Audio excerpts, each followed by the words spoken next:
Hi, I'm Anderson Howell, son of producer Court Howell. I'm here with Allan Newsome, the host of Two Chairs No Waiting, who also plays Floyd in Mayberry Man. It's good to have you, Allan. Great to be here. All right, so this is you've been portraying Floyd for how long as a tribute? 26 years. 26 years. And this is the first time you portrayed him in a film? Yes, yeah, I've never done anything on film, camera like that before, other than I've done some morning TV shows, where you have to get up at 5 o'clock in the morning to be on a 6 o'clock show for 3 minutes. Not fun. Yeah. That's a nice couple there. Oh, that's good. Hey, have you ever been over to the courthouse? No. Oh, you want to see that? Oh, it's just like the real set. Oh, it's real. I'll go with you. So after all the shooting and everything, what was it like finally seeing the finished piece last night? Oh, it was great. I didn't have any idea what was actually going to be the result of what we filmed. I knew what was shot, I knew what we did, but it was really, really fun to be able to finally see the finished product and see how the cuts were put together and the different scenes. There's things throughout the movie that were filmed here in Danville and then other parts in Mount Airy, North Carolina, or in the North Carolina area. And if you didn't know where those locations were, that you would have never guessed. Yeah. So, like I was saying this off camera before we started, but I've been hearing his voice for years, but this is the first conversation we've actually ever had. So for those who don't know, the Two Chairs No Waiting podcast, he's been hosting that. How long have you been? I started in 2008, and currently I have 648 episodes. That's crazy. That's, yeah. So what's besides the podcast, besides being a tribute artist, what has been your connection to the Andy Griffith Show? Like, what was the... Well, what originally started was back in the early 90s. I wanted to learn how to do HTML coding, which is how you used to do web pages. Yeah. You actually manually coded the pages. Well, I wanted to learn to do that, and I wanted to make a web page about something, and I decided the Andy Griffith Show. Yeah. There were only about 3 other pages at the time that were Andy Griffith Show related. And so I started that and got involved in the Andy Griffith Show. I was a member of the Andy Griffith Show Rerun Watchers Club. And through all of that, I eventually met David Browning, who was a Barney Fife tribute artist.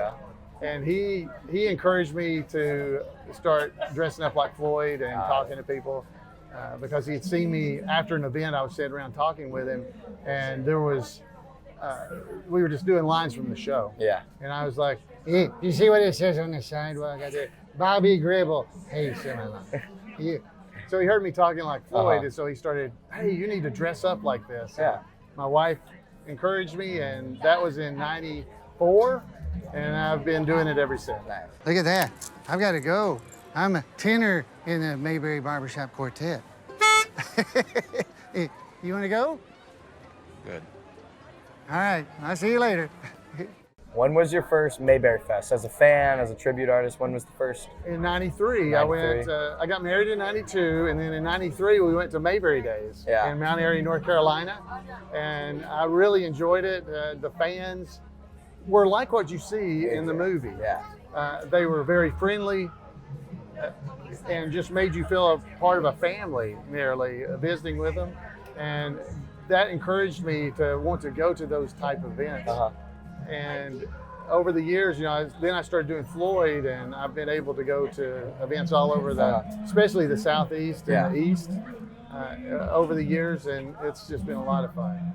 Well, as you can see, here we have an exact replica of the Mayberry Courthouse, made possible by the Greater Mayberry Historical Society and Tourist Bureau. Hey, limited. Limited, that's a good one. So your first experience was there any similarities between you and our main character, Chris Stone? Was there any? No, because I liked the Andy Griffith Show. I didn't really get into watching the Andy Griffith Show till I was in college. I mean, I watched it when I was younger a little bit. Yeah. But when I was in college, I went to Auburn, and I'm an electrical engineer, believe it or not. And to relieve stress during school, every night at 10:05, the Andy Griffith Show came on. And so we would stop studying pop some popcorn, sit down and watch the Andy Griffith Show just to relieve some of the stresses of college. And I really got into it at that point. And my college roommate's the one that really kind of got me started. And he's always said he created a monster because I turned into this Floyd guy. You know, so that's funny. You know, when I was a boy, I actually wanted to be a barber. Yeah, but nobody would let me cut their hair. I used to get out back there and catch the neighborhood cats. Yeah, here's an example of somebody worked there. Yeah, that's nice. So with on set, during the production of the movie, during the shooting of the movie, it was actually 1 year ago they started shooting yesterday. That's right. So what was your favorite, was there a favorite moment on set or a favorite time? Because you were in most of the scenes. So I was in a lot, Yeah, so what was that like, your first acting experience, being on set, just what? Well, when I got the script, my favorite part of the script was there's a portion where Chris Stone, Floyd, and Barney kind of go on an adventure together. Yeah. And when I read that, that was the most like the Andy Griffith Show to me, because Chris Stone was almost like Andy, and he's having to deal with Barney and Floyd going through this. And so that was the part I was looking most forward to filming. And it turned out, luckily in the movie, it turned out. I remember I read that script like almost 2 years ago today now. And so I read that script, and I remember that being my favorite scene from reading it, and it turned out definitely well. Oh, and if you want to see the scene, you got to watch the movie. Yeah, you got to watch it, because that was definitely the one I was looking most forward to. Yeah.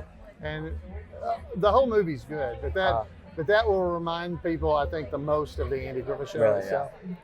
Yeah, I remember you have a big voice with the Mayberry crowd, and I remember every time there was somebody like going at my dad and my uncle for being like recreating the Andy Griffith Show, you would step in and save them through the podcast. You did a lot of that. I've tried. Exactly. There's been some naysayers, that were really worried that Hollywood is going out and making a remake of the Andy Griffith Show, and I've tried to explain. And luckily, because I've been doing Andy Griffith Show related stuff online since the early 90s, I have some credibility. Yeah. And so I was able to try to explain that, yes, this is not a remake. It is using the spirit of Mayberry in a modern time. And I've been able to convince some people. Others, maybe not so much, but at least I was able to stop them from thinking it was a remake. Yeah, you got your voice out there. Right. Hey, look, a stranger in town.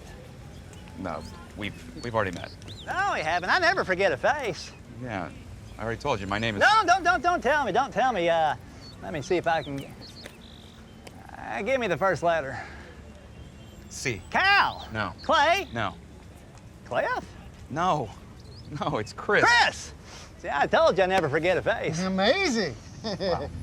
Overall, you watched the movie for the first time. Was that the first time you saw the movie, last night? Yes, last night was the first time I saw it. What was your very first impression walking out? Well, I thought it turned out really well. I was, you just never know how something's going to turn out. Like I said, we knew what we had done on set. Yeah. But how it turns out after they put the music and they did the color correction and the editing, the different shots together, I was very pleased. I think it turned out very well. Yeah. I'm definitely not embarrassed by anything, so that's good. Yeah, that's good. I wasn't sure if I'd be like, yes, Yeah. I am Floyd. I wasn't sure how I would be on the film. I can imagine all the actors, because I was in the premiere last night with all the actors watching and everything. I was like, they're probably being so critical of themselves. Were there any moments where you're like, I could have done that better? Because I thought you did a great job. I just want you to know that. Well, thank you. I really appreciate it. There weren't many that I was really, because I've been doing Floyd for so long as just at festivals. So it looked like film I've seen of myself at festivals talking to people. So it wasn't too bad. The ones I was most worried about, there's a few scenes in the movie where I'm me. Yeah. So if you don't know, the character I play, his name's Allan, and he's a Floyd the Barber tribute artist. Well, that was a real stretch for me. I really had to go out, but I had to play Allan in some scenes, and I was a little worried about that because when I was filming it, I felt like I feel when I'm at maybe at a party I didn't want to be at, where I was nervous. Exactly. But when you actually when you actually see it, they did a good job editing it so it didn't look that way. Exactly, yeah. Definitely, it came out well. It went well, yes. Hey, Mr. Stone, hey, Mr. Stone, welcome to Mayberry Pass. Yeah, hey, is it all right if I call you Chris? Yeah, we're kind of on a first name basis around here. Yeah, my name's Allan, by the way. But you can call me Floyd. Yeah, your name? Oh, Shane. Shane, it's good to see you. Here, you look a little shaggy here in the back. Let me trim that up for you. Oh, that's good. Is it good? Yeah. Yeah. Oh. So any other things related to Mayberry Man you want to say to the people after you've seen the movie, after it's all done? Anything else you want to just put out there? There's just so many things about the movie. I know you're going to enjoy it. The Howells, both of them, have worked so hard. It's so many people, the crew, the volunteers. We are so appreciative of all of them just for all the things they did to make the movie a success.